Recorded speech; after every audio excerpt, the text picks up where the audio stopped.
The Alpine Lady Bucks have torn through the 2010 postseason so far. Tonight they started a three-game series of probably their toughest opponents yet, early, the 2A defending champs. Top of the third, Alpine up 1-0. Lauren Harden in the circle for Alpine. She gets the strikeout to end the inning in the bottom of the frame. Harden trying to help herself out at the plate.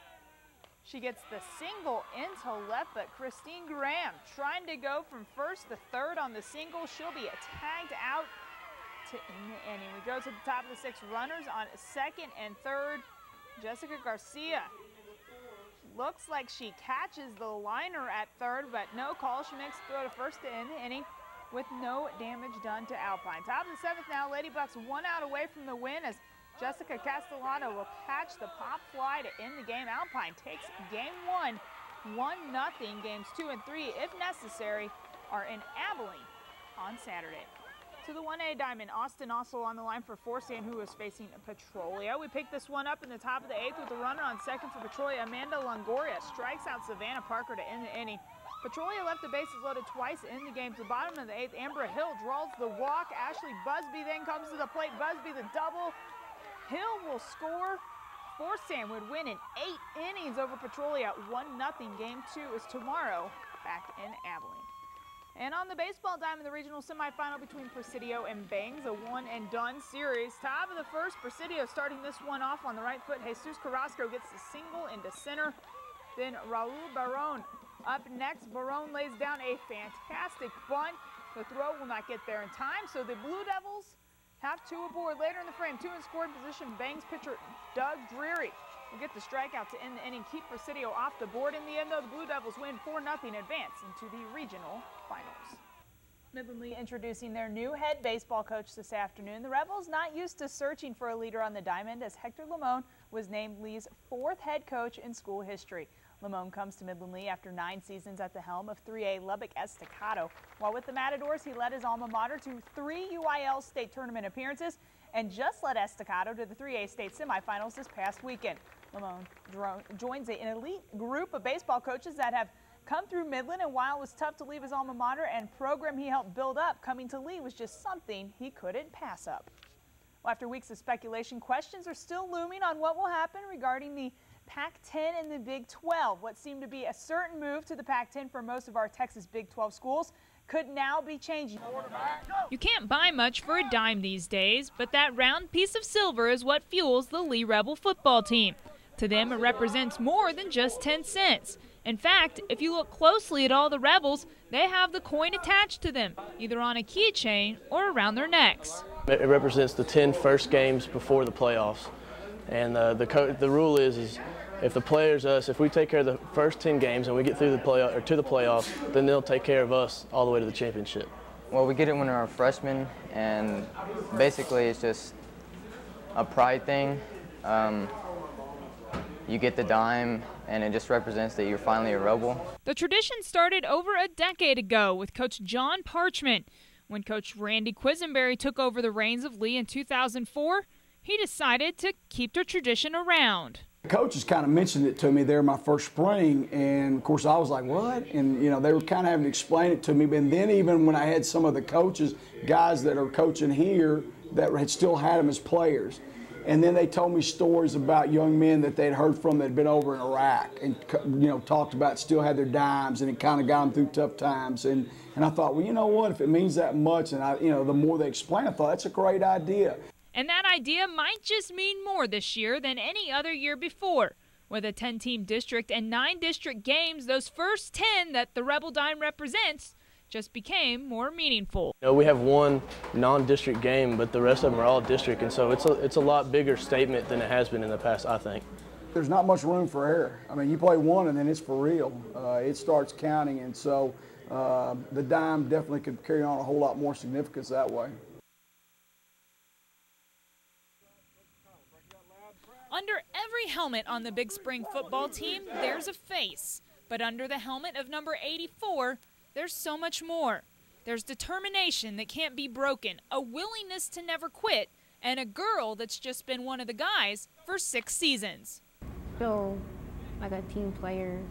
Like no one knows me out there, just my team. And then whenever they see me out there, they're like, oh my gosh, that's a girl on the team. I got that a lot. It's real cool. You know, we try to treat not only just Megan but everybody the same. You know, there's no one steer that we consider better than any other steer, and there's no one steer that we consider less than anybody else. So really, Megan is just, you know, you don't want to say one of the guys, but she's one of the steers. You know, she's just a part of our team, and just as big a part of our team as anybody else.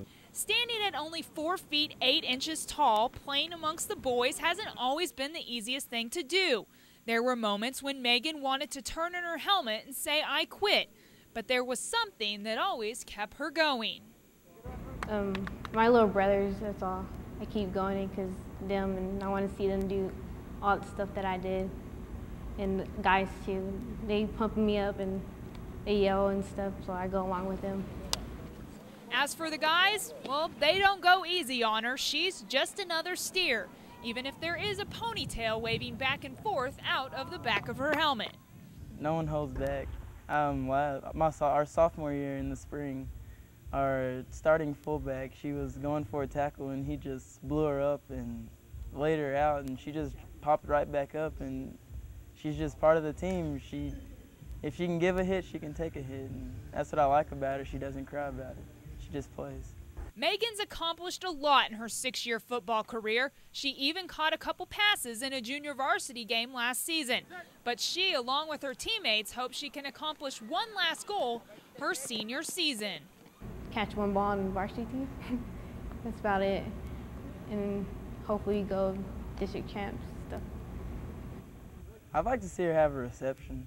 I think if she made a reception, the crowd, the stand, everybody would go crazy. That'd be something to see. Even if Megan doesn't catch that one perfect varsity pass this season, one thing is for sure. She's inspired her team, her family, and her community, proving that anything is possible if you just work hard and believe in yourself.